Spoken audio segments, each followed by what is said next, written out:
essa história de julga, não julga, condenado, não condenado, desenterram a minha filha, colocam no meu colo, enterram outra vez, desenterram, enterram outra vez.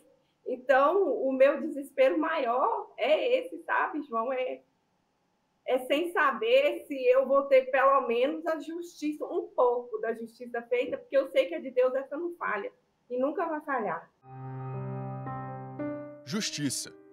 A palavra estampa a camiseta usada pela mãe de Kathleen Beatriz Oliveira da Cruz durante a entrevista. A filha foi assassinada a facadas, quando tinha 17 anos, dentro da própria casa em Paracatu. O acusado pelo crime é Tiago Pereira, ex-namorado da vítima, que não teria aceitado o término do relacionamento, invadido a residência da família e matado o adolescente na frente de Daniele, em 15 de junho de 2021.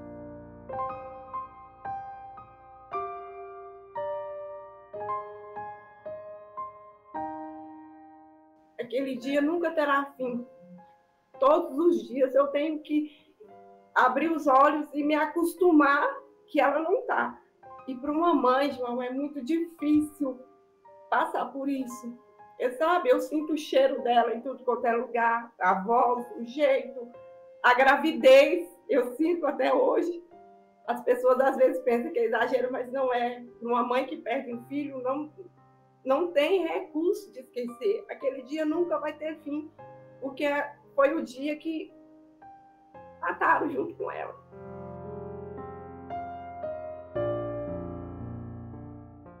Tiago foi preso 3 dias depois em Planaltina, no Distrito Federal.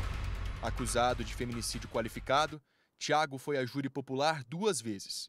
Na primeira audiência, o advogado de defesa abandonou a sessão que foi remarcada. Em setembro de 2022, após 14 horas de julgamento, a condenação: 34 anos e 10 meses de prisão.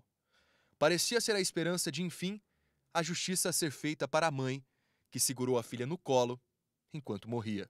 Mas a condenação foi anulada pelo Tribunal de Justiça de Minas Gerais, que considerou o fato de uma das juradas ter sido colega de sala da mãe da vítima.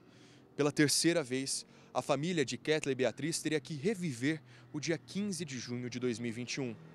A data foi marcada, outubro do ano passado. Mas, mais uma vez, a esperança de uma resposta foi adiada por outra decisão da Justiça. Eu já passei por tanta coisa além do pior, que é a morte dela, né? Eu já passei por tanta coisa que faz a gente desacreditar na lei totalmente. Já foram 3 julgamentos. No segundo, o advogado abandonou o plenário, saí de lá numa ambulância, fiquei 2 dias hospitalizada. Aí, até que, enfim, foi 14 horas de julgamento. Eu cheguei lá, a gente ficou 14 horas quando ele foi, enfim, julgado, condenado. Parece que eu tinha começado a fechar um ciclo para passar pelo luto, porque eu ainda não tive nem tempo de passar por essa parte tão dolorosa, mais dolorosa até do que lutar por justiça. Me veio a notícia que a desembargadora anulou o júri por conta que uma das juradas foi a minha colega de escola há 23 anos atrás. Só por isso. A decisão da desembargadora Karen Emerick é que um novo júri só aconteça após um pedido de desaforamento, ou seja, de que o caso seja julgado em outra comarca, feito pela defesa do réu. Segundo o Ministério Público, que acompanha a situação do caso e representa a família da vítima, a resposta pode vir do Supremo Tribunal Federal. Esse se trata de um caso extremamente fora do comum, fora da curva mesmo, porque os crimes contra a vida, os homicídios, os crimes de assassinato, eles são objeto de julgamento pelo tribunal do júri. Então, a própria população, o próprio local que julga esses crimes. Nesse caso, que é o caso da Beatriz, nós já tivemos 2 júris. O primeiro deles foi interrompido porque o advogado abandonou o plenário. o segundo deles, ou seja, abandonou o julgamento, o segundo deles houve uma condenação, em todos os quesitos, por 4-0, ele foi condenado, né? Os jurados reconheceram a autoria, reconheceram as qualificadoras do feminicídio e houve uma anulação desse júri. O Tribunal de Justiça de Minas Gerais, por meio de uma turma, composta inclusive por desembargadoras que são mulheres, entenderam que por uma das juradas haver estudado com a mãe da vítima, sem se perguntar quando isso aconteceu, ou se eram amigas íntimas ou não, simplesmente por esse fato de elas terem sido colegas de sala, veio anular novamente o júri. Então, com isso, nós não temos uma condenação válida mais. Ou seja, seria necessário um novo júri. E o novo júri não é só a questão de um novo processo, um novo custo para o Estado. Existe um custo também para a família da vítima, que já passou por 2 júris. Né? Então, esse é um caso que vem se alongando, infelizmente. Já houve julgamento por parte do Tribunal de Justiça de Minas Gerais. Agora está com a 3ª vice-presidência para que o recurso do Ministério Público de Minas Gerais ele vá para o Superior Tribunal de Justiça.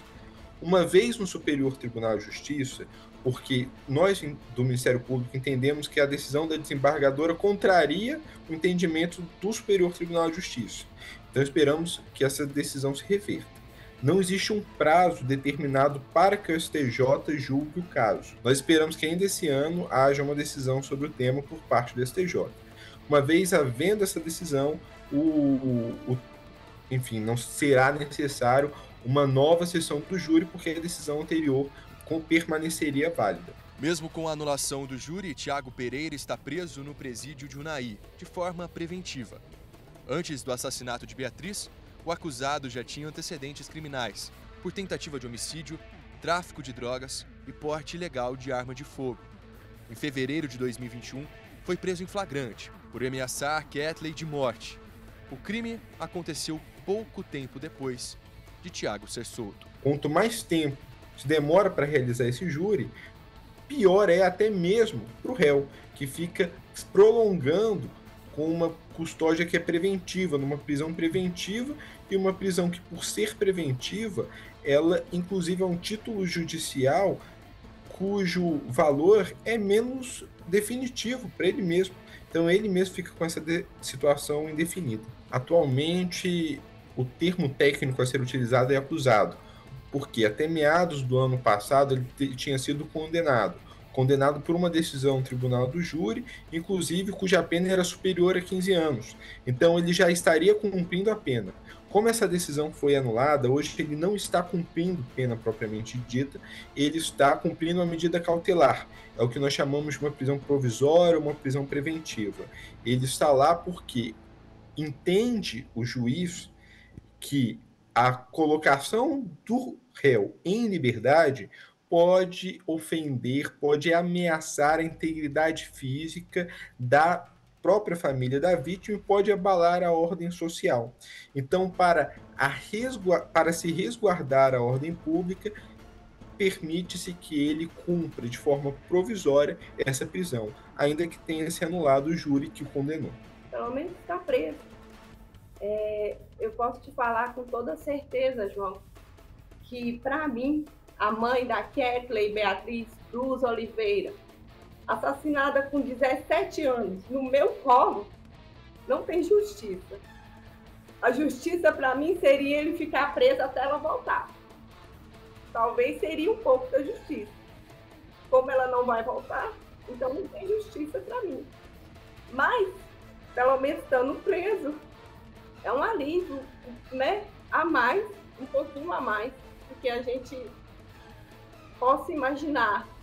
Mas, com tudo isso, a família está aqui fora, revivendo o tempo todo. Enquanto espera por uma resposta, Daniele tem encontrado forças no trabalho que realiza no instituto que fundou e leva o nome da filha, acolhendo e dando assistência a mulheres vítimas de violência. Eu fiquei 2 meses totalmente consciente depois do que aconteceu. 2 meses, eu só tinha memória da minha infância.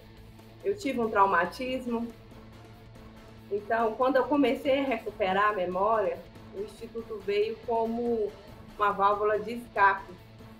Que chegou a mim, uma menina falou assim, olha, eu precisava de ajuda também, eu estou quase passando pelo que sua filha passou.